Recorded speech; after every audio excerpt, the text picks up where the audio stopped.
El género de terror es una caja de Pandora cerrada, pero transparente. Un vértigo seguro como el de la montaña rusa, un accidente que siempre le sucede a otro, al conductor que se quedó al otro lado de la barrera, al cadáver del noticiero, a un amigo de un amigo, pero ante una ficción ni siquiera tenemos la obligación social y moral de lamentarnos, de mostrar pena por la infausta suerte de otra persona. La ficción terrorífica es una experiencia vicaria y segura desde el punto de vista físico y moral. Son los personajes, esos seres de celuloide o de papel, los que echan por nosotros un vistazo a las tinieblas y vagan a tientas por un mundo que no entienden, solo para que nosotros olvidemos que también vagamos entre tinieblas y vivimos en un mundo que no entendemos.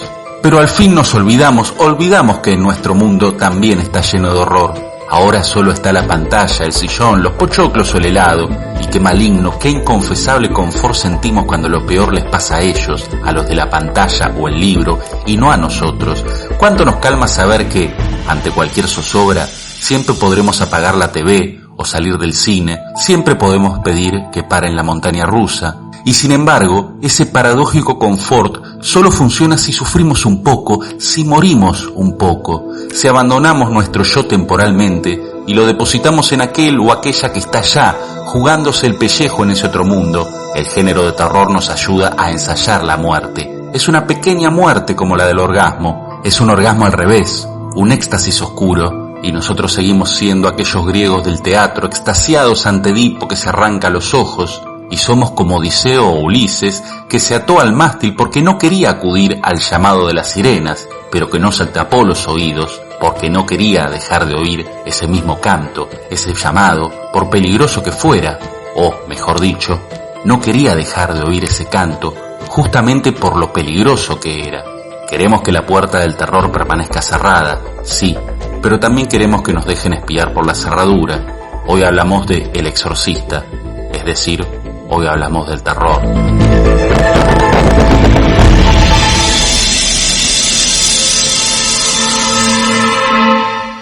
El terror anterior al Exorcista, por lo general, nos situaba a una distancia prudencial de los hechos. No me refiero a una distancia geográfica, que también, sino a una distancia más bien estética y psicológica. Las inocentes películas de la Universal, y aún las más osadas de la Hammer, nos arrojaban a paisajes góticos de clara reminiscencia medieval. Por momentos, aquello se vinculaba más con la fantasía y con la pesadilla difusa que con el género fantástico. Recordemos que según el crítico ruso Todorov, el género fantástico postula un mundo realista, con las mismas leyes de la naturaleza que rigen en el nuestro, en el que de repente irrumpe un solo acontecimiento fantástico, que produce la vacilación de los personajes y del lector. En ese momento, todo lo que creíamos que era la realidad se pone en jaque. El género maravilloso, hoy llamado comercialmente fantasía, es una cosa diferente, ya nos presenta de entrada otro mundo, donde lo que nosotros consideramos sobrenatural es normal para los personajes, es decir, las reglas de la naturaleza son otras. Este es el caso del Señor de los Anillos o Harry Potter, fantasías que poco tienen que ver con películas como El Exorcista o las recientes Hereditary o El Conjuro, o incluso con cualquier versión de Drácula. Sucede que las mencionadas películas del Universal y la Hammer, si bien son películas fantásticas en toda regla, recurren al truco de presentar un mundo realista pero exótico, una suerte de realismo mágico. La Transilvania del siglo XIX poco se asemeja a Washington D.C. y si uno no supiera lo contrario, apostaría a que El Exorcista y esas películas de la Hammer y la Universal se ubican en dos mundos diferentes. Entonces, la obra de William Friedkin es la primera película comercial y relevante que trae el horror más ancestral al mundo contemporáneo. Lo que inquiriremos en el siguiente apartado es de qué modo lo consigue con éxito. Chris MacNeil, la madre de la poseída Regan, es una actriz divorciada de clase media sin ningún tipo de sentimiento religioso. Salvando las distancias geográficas y económicas, cualquier ciudadano de clase media del mundo podría identificarse con su concepción materialista de la realidad. Y no me refiero al materialismo en el sentido coloquial del afán por el dinero, sino a la negación de toda realidad metafísica. Chris se toma en broma que su hija juegue con una tabla Ouija o tenga un amigo imaginario, pone las dos cosas al mismo nivel, como dos juegos de niños, y por supuesto cuando Regan se enferme acudirá a la iglesia solo en última instancia, llevada por la más pura desesperación de madre. Serán los propios médicos quienes, impotentes ante los síntomas de la niña, recomiendan el exorcismo a la manera de una práctica placebo. La hipótesis es que si la locura de Regan la llevó a creerse poseída por el demonio, quizás el ritual religioso que sirve para anular esa posesión consiga convencerla de que ya no lo está, y así se curaría del mismo modo en que enloqueció, por puro engaño de su mente. Pero lo verdaderamente magistral de la novela de William Blatty, y que la película de Friedkin representa a la perfección, es el rol de la iglesia en este asunto, y en especial el del padre Demian Carras. Carras es psiquiatra además de sacerdote y atraviesa una crisis de fe. Lo atormenta la cruel enfermedad de su madre y entre misa y misa se dedica a la bebida y a descargarse contra un saco de boxeo. Viéndolo pensamos en cualquier cosa, salvo en un cura sabio, capaz de enfrentarse al demonio mismo. Más bien Carras es casi un agnóstico. Hay una escena en la que le dice a Chris que su hija no dice ser tal o cual demonio, sino el demonio mismo, y que eso equivale a decir soy Napoleón, la declaración que el imaginario popular atribuye a los locos. En suma, ya no solo la ciencia se opone a la explicación sobrenatural religiosa, sino la misma religión, encarnada en Carras. Demian habla en nombre de la iglesia al referirse al exorcismo como un ritual olvidado de la Edad Media y al afirmar que la psiquiatría moderna ya se ha encargado de explicar aquellos síntomas antaño atribuidos a la posesión. En la novela se le dedican varias páginas a las tribulaciones de Carras y a las explicaciones que intenta dar al inquietante aspecto y comportamiento de Regan. Citaré un fragmento resumido, aunque igualmente algo extenso, pero quisiera por favor que le prestaran atención a las explicaciones racionales o no sobrenaturales que busca Carras. Carras pensaba que las causas de muchas posesiones eran una mezcla de fraude y mitomanía. Sin embargo, otras parecían haber sido originadas por enfermedades mentales, paranoia, esquizofrenia, neurastenia, psicastenia, y este era el motivo, pensó, por el que la iglesia había recomendado durante mucho tiempo que el exorcista trabajara en presencia de un psiquiatra o un neurólogo. Pero no todas las posesiones tenían causas tan claras. Muchas habían llevado a caracterizar la posesión como una alteración separada, totalmente única, a descartar la socorrida etiqueta de desdoblamiento de personalidad que la psiquiatría usa como un sinónimo, igualmente velado, de los conceptos de demonio y espíritu de los muertos. La alteración de Regan podría ser causada por sugestión, por algo relacionado con la histeria, y Carras opinó que era posible. Creía que la mayor parte de los casos que había estudiado habían sido causadas precisamente por estos dos factores. Buscó una página que había subrayado con lápiz. El exorcista tendrá sumo cuidado en no dejar sin explicación ninguna de las manifestaciones del paciente. Bien, veamos. El asombroso cambio en las facciones de Regan se explicaba en parte por su enfermedad, en parte por la falta de alimentación. Sobre todo, concluyó, se debía a un cambio de fisonomía como expresión de la constitución psíquica. No importa lo que signifique eso, agregó con desagrado. El asombroso cambio en la voz de Regan. Aún tenía que oír la voz original, pero aunque hubiera sido suave como le dijera su madre, el gritar constantemente causaría tumefacción de las cuerdas vocales, lo cual degeneraría en una voz grave. El único problema, reflexionó, era la portentosa tesitura de esa voz, porque aún admitiendo la tumefacción de las cuerdas, parecería fisiológicamente imposible, y sin embargo en estados patológicos o de ansiedad eran corrientes los despliegues de fuerza paranormal a través de excesos de potencia muscular. ¿No podrían las cuerdas vocales y la caja de resonancia estar sujetas a los mismos efectos misteriosos? El metabolismo y la inteligencia de Regan ampliados repentinamente. Criptomnesia, reminiscencias enterradas de palabras y datos a los que había estado expuesta quizá en su infancia. En los sonámbulos y frecuentemente en los moribundos, los datos enterrados salían a menudo a la superficie con una fidelidad casi fotográfica. El hecho de que Regan lo hubiera reconocido como sacerdote, un gran acierto. Si ella había leído el capítulo sobre posesión, podría haber estado a la espera de la visita de un sacerdote y, de acuerdo con Young, la inconsciente conciencia y sensibilidad de los histéricos podía ser en ocasiones 50 veces mayor que la normal, lo cual explicaba la aparentemente auténtica lectura del pensamiento que hacen los mediums, valiéndose de golpes en la mesa, pues lo que el inconsciente del medium leía en realidad eran los temblores y vibraciones creados en la mesa por las manos de la persona a quien supuestamente leían los pensamientos. Los temblores trazaban letras y números. De este modo era posible que Regan hubiera podido leer su identidad simplemente por su manera de comportarse, por el aspecto de sus manos, por el aroma a vino sacramental. El hecho de que Regan supiera que había muerto la madre de Carras, una casualidad, él tenía 46 años.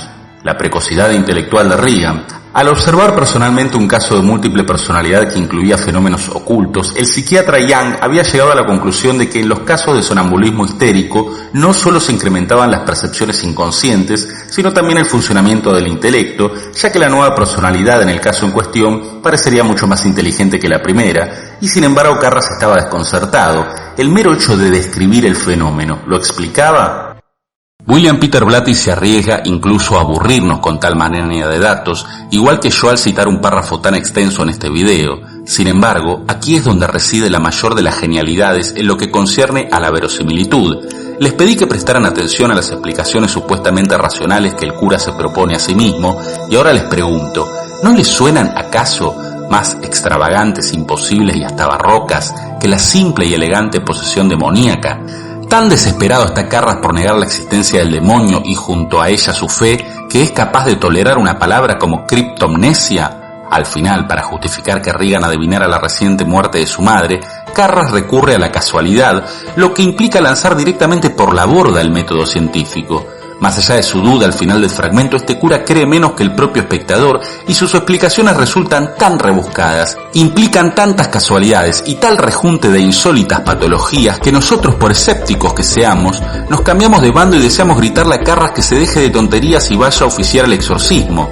El diablo, al menos, es un viejo conocido y aunque tenga muchos nombres, todos son más memorables y fáciles de pronunciar que aquello de la criptomnesia. Friedkin, por su parte, no puede alargar tanto las disquisiciones de Carras, no sería cinematográfico. Sin embargo, y aquí discúlpenme los especialistas en cine, porque me estoy metiendo en terreno de ellos, lo compensa con el estilo visual de la película. Lejos estamos de aquella niebla de ensueño de la Hammer, la pseudo mansión embrujada de Psicosis o el estilizado Galio italiano, y hasta de las pesadillas urbanas de Polanski. Cierto que el bebé de Rosemary se asemeja más a la obra de Friedkin, pero se acerca también más al suspenso que al terror puro, y la línea entre el realismo y lo onírico está claramente marcada en el modo de filmar.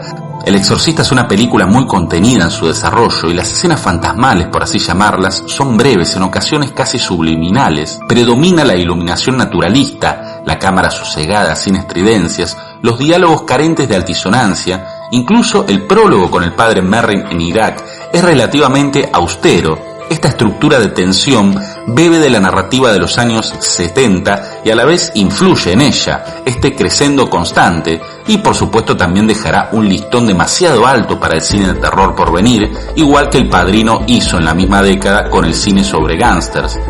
La música brilla por su ausencia en la obra de Friedkin, y esta expresión común aplica a esta película mejor que a ninguna. En el recién mencionado prólogo, el sonido diegético se utiliza para generar inquietud. Me refiero a los constantes martillazos de la expedición arqueológica, que bien pueden emparejarse al bullicio de una escena posterior, en que vemos a Chris MacNeil bajo las órdenes de un director, protagonizando una ficticia manifestación por los derechos humanos en una película que está filmando. En los dos casos, se trata de un ruido humano, es decir, provocado por personas, que sigue a los protagonistas de la escena como una machacona música y sin armonía alguna. En los dos casos se trata de situaciones laborales, una tiene connotaciones políticas y la otra connotaciones metafísicas. Sí, ya sé que antes dije que el género fantástico difiere por completo de fantasías al estilo El Señor de los Anillos y por ende también del ambiente mágico de los cuentos de hadas, o eso podría parecer. Sin embargo, las semejanzas a las que alude el título de este apartado no son estrictamente narrativas, aunque también las hay, sino que se refieren al subtexto moral y sociológico, si podemos llamarlo así, del género, especialmente en su vertiente más terrorífica. Se ha repetido que el terror es conservador, afirmación cuyo mayor sustento y a la vez caricatura es el típico slasher en que el asesino enmascarado liquida uno a uno a los jóvenes promiscuos y aficionados a las drogas, salvo a la Final Girl, la virgen que sin más armas que su pureza resulta ser la única capaz de derrotar al mal, aunque más no sea temporalmente. La literatura y acaso especialmente el cine de terror se asemejan a aquellos cuentos medievales que hoy conocemos en su mayoría por los hermanos Grimm y que poco tenían que ver con sus modernas versiones edulcoradas a lo Disney. Estas narraciones aleccionaban simbólicamente a los niños, les señalaban los peligros de la vida, la diferencia entre el bien y el mal y entre lo correcto y lo incorrecto. Por ejemplo, las niñas de ese entonces aprendían que ningún hombre lobo lleno de testosterona debía alejarlas del camino correcto a la casa de la abuelita, y el camino correcto era el de la casta prudencia. Sucede que, nos guste o no, alguna dosis de miedo resulta indispensable para la educación primaria, o hay una manera amable de disuadir a un niño pequeño de meter los dedos en el enchufe. De momento, y más allá de los pedagogos que convierten al mundo en su propio cuento de hadas donde todo conflicto se resuelve mediante abrazos y sonrisas, no se inventó mejor argumento que un estruendoso grito. Esa fugaz dosis de pánico le evitará al niño recibir en un futuro cercano una dosis mucho mayor y definitiva de voltios. Señalado este carácter general del género, valga la redundancia, también hay que pensar a El Exorcista en su contexto, los años 70, con el fresco recuerdo del Mayo francés y de la guerra de Vietnam, el hipismo, el feminismo, la liberación de las costumbres.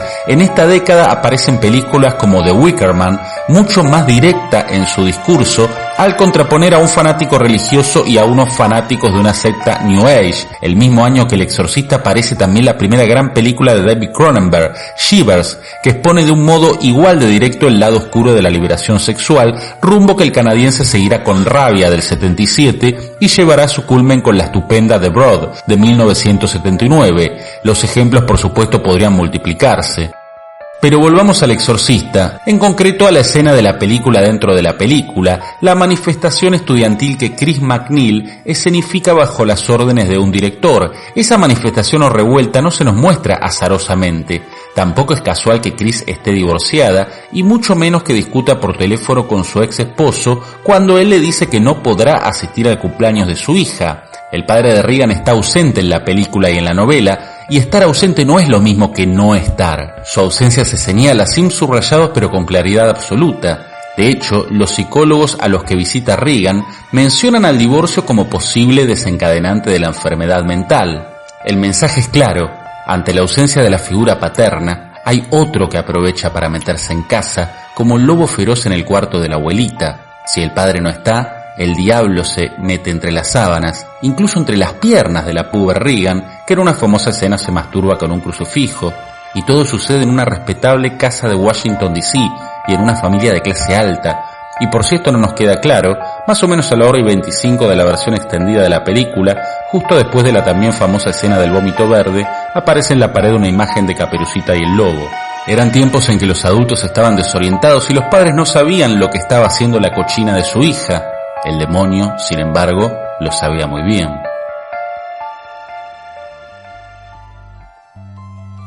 ¿Qué les provoca la idea de que un extraño revise sus objetos personales? O imaginar a un empleado al que le abrieron la puerta de casa por motivos azarosos, supongamos que el plomero que les está arreglando una fuga en la cocina, metiéndose de repente y sin previo aviso en el cuarto de ustedes. Me imagino que les provocará de todo menos comodidad. Es como pensar en dedos indeseables que a la manera de una tarántula furtiga hurgan sin permiso en las partes sensibles de nuestro cuerpo.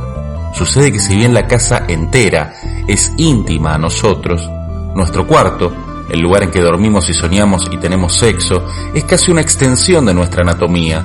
Es ese hogar dentro del hogar, donde habita nuestro yo más profundo y, especialmente durante la infancia, es también esa caldera en la que nuestra imaginación hierve, porque no solo soñamos cuando dormimos, sino poco antes de ir a dormir.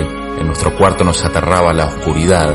En aquellos tiempos nos tapábamos aún en las noches de calor, no vaya a ser que el monstruo bajo la cama nos agarrara de los pies y nos arrastrara con él al inframundo. La primera escena en que vemos a Regan es a través de los ojos de su madre. Chris entra al cuarto y advierte que la niña duerme cerca de la ventana, que no debería, pero que sin embargo está abierta. Por esa ventana entra un viento intempestivo, inusualmente poderoso.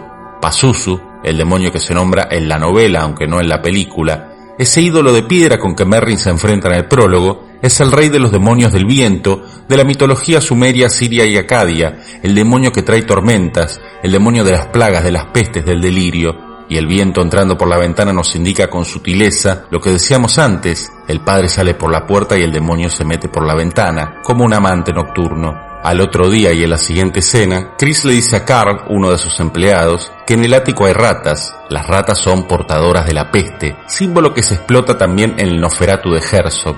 Algo bestial, algo inhumano, algo monstruoso invade la próspera residencia norteamericana. Algo incluso peor que Vietnam o que Charles Manson. Carl niega que haya ratas, aunque Chris insiste en que las oyó caminando de noche. Llega la escena de la película dentro de la película. Chris le dice al director que el guión, es decir, que la narrativa de aquella manifestación universitaria no tiene sentido. El director responde que no lo cambiarán, que el escritor está lejos, en París, y que seguramente está fornicando.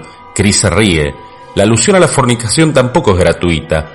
El padre Karras, mientras, es uno de los tantos curiosos que observa la filmación. Sospecho que cada escena de esta película podría analizarse a un nivel simbólico, pero ni yo soy tan astuto para advertir todos los significados, ni ustedes tienen paciencia para un video de 10 horas, así que volvamos a la habitación de Regan, esa habitación helada que poco a poco se va convirtiendo en un pasaje a otro mundo, un mundo arcaico y sobre el que la ciencia no posee jurisdicción. El sobrio naturalismo que por lo general se aprecia en las otras locaciones de la película, aquí se irá corrompiendo hasta parecerse demasiado una lejana proyección a un borroso facsímil del infierno. Igual que en Psicosis y en muchas otras obras, en El Exorcista hay una escalera que separa los dos mundos, el de la planta baja, el de las reuniones sociables y los razonables interrogatorios de la policía, y el de la habitación, que ahora es el depósito de una cosa inexplicable, una cosa de la que solo conocemos el terror que nos da. El fantástico es la confrontación con ese otro absoluto que desgarra el velo de la realidad y cuya mera existencia contamina el universo. En la película hay planos subjetivos desde el interior de la habitación, como si la cosa mirara a los personajes. También hay planos que se detienen en la puerta, enfatizan el abismo que separa un mundo de otro. La geografía del cielo y el infierno se invierte, quizás porque el mundo terrenal es un espejo erróneo del divino. Acá el infierno es arriba, de donde surgen bramidos de bestia y emanan vaos siniestros. La atmósfera inquietante del prólogo en Irak, en el que Merrin intuye a Pazuzu, se ha trasladado al interior de esas 4 paredes. El mal puede conjurarse pero no muere nunca. El infierno no solo cambia de ubicación, sino de fisonomía. No es un enorme páramo caliente, sino una pequeña habitación helada.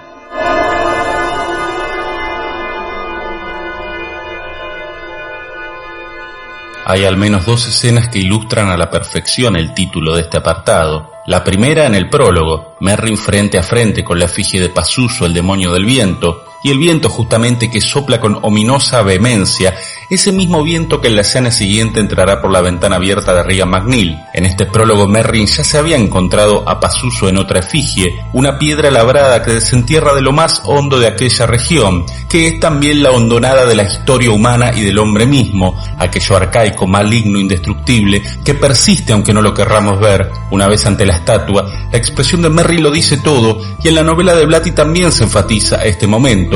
El final de ese prólogo, narrado en tercera persona desde el punto de vista del anciano cura, dice así: el hombre vestido de color caqui merodeó por las ruinas. El templo de Nabu, el templo de Istar, sintió vibraciones. En el palacio de Arsubanipal se quedó mirando de reojo una pesada estatua de piedra caliza, in situ, alas irregulares, pies con garras, bulboso pene saliente y rígida boca que se estiraba en una sonrisa maligna. El demonio Pazuzu. De repente lo abrumó una certeza, lo supo, aquello se acercaba. Clavó la vista en el polvo, sombras con vida, oyó opacos ladridos de jaurías salvajes que merodeaban por las afueras de la ciudad. La órbita del sol comenzaba a caer detrás del borde del mundo. Se bajó las mangas de la camisa y se abrochó los puños. Se había levantado una brisa helada, venía del sudoeste. Partió presuroso hacia Mosul a tomar el tren, con el corazón encogido por la escalofriante convicción de que pronto se enfrentaría con un viejo enemigo.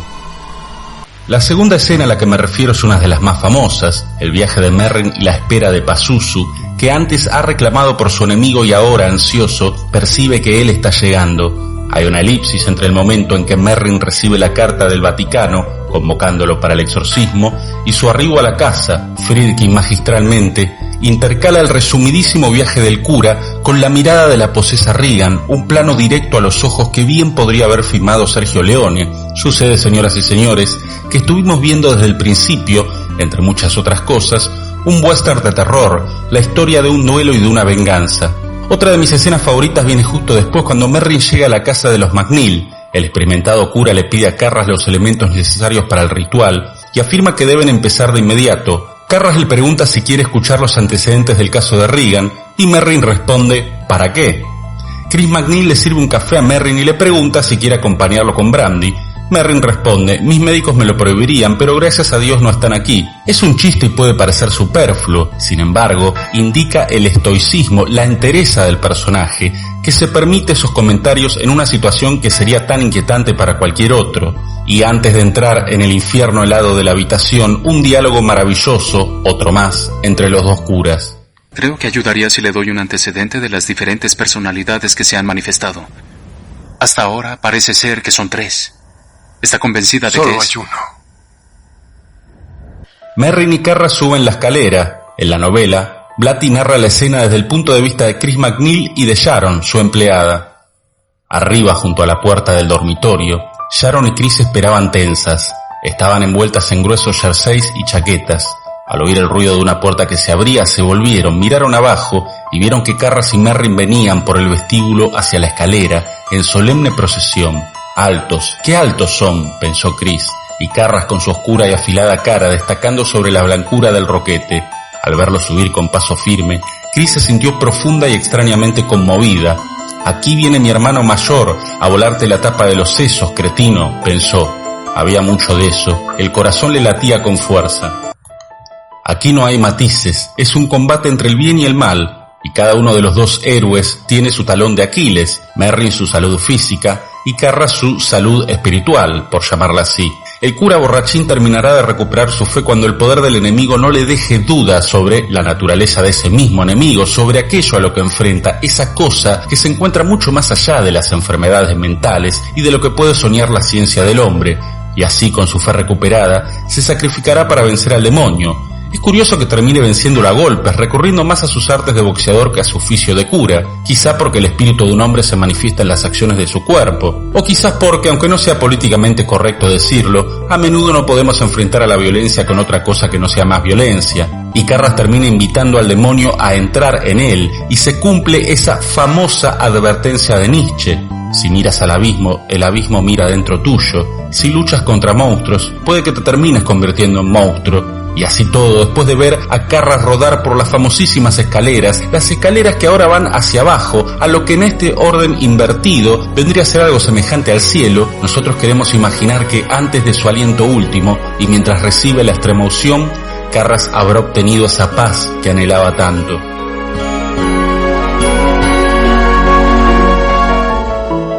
Este apartado parece entrar en conflicto con aquel en el que hablamos de la moral conservadora o tradicionalista del terror, y cabe aquí la comparación con esa otra rama de la literatura fantástica a la que llamamos psicoanálisis. Según Freud y sus secuaces, la única casa embrujada que existe es la de nuestra mente o nuestra estructura psíquica, o como se le quiera llamar. Hay en esa casa una habitación a la que llamamos inconsciente y en donde todos guardamos a Regan, a la tiesa madre de Norman Bates, a los fantasmas del Resplandor y a los demonios personales que se nos haya dado por crear. Alguna vez se ha dicho que el psicoanálisis venía a poner en palabras francas y directas aquello que la literatura fantástica en general y la de terror en particular se había limitado a traficar en símbolos, y el psicoanálisis comparte con el terror la ambivalencia a la que aludimos al principio del video, una caja de Pandora transparente pero bien sellada. Freud nos habló de sexualidad infantil, sí, de nuestros deseos incestuosos y parricidas y de infinidad de horrores más. En ese sentido no se puede negar que fue